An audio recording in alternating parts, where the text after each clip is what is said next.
Når jeg går ud i naturen, så synes jeg, det er meget inspirerende at kigge på sådan nogle træer, der er væltet og ligger og er blevet udsat for vind og vejr. Der opstår de her smukke, organiske former. Man kan se årene her i træet og endetræet herovre. Det kan jeg godt lide at overføre til de møbler, jeg laver.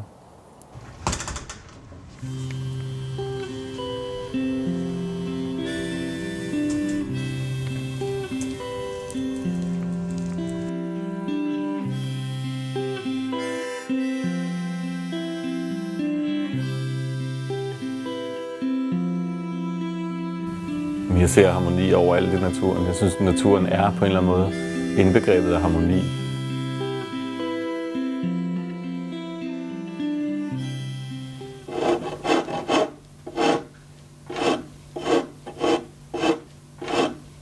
Det er jo en passion i forhold til at skabe ting, skabe noget, der er smukt og udfordre mig selv.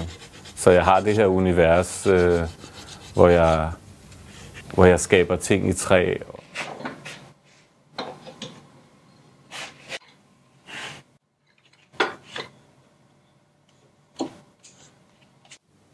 Træet er et fantastisk materiale. Det har jo alle de her overtegninger, og alle træ er forskellige. Der er ikke 2 stykker træ, der er ens.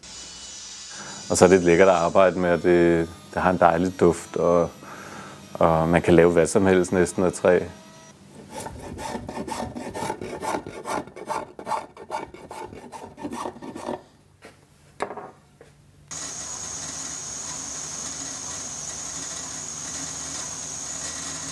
Inspiration kommer meget fra træer og strukturen på et træ og grenene, som kommer fra ud af stammen. Det er meget inspirerende, den måde træet deler sig på sådan en organisk måde. Og det har jeg ligesom prøvet at genskabe i møblerne, hvor for eksempel et ben kommer ud af savn på den her glidende måde, hvor der ikke er nogen kanter og lige samlinger, som ser ud som om naturen selv har skabt det. Jeg kan godt lide de uperfektheder, der kan være i træet. Det kan jeg godt lide, at man bibeholder, når jeg laver møbler. Altså man kan se, at det er et rigtigt naturmateriale. Det er meget smukt sådan et træ.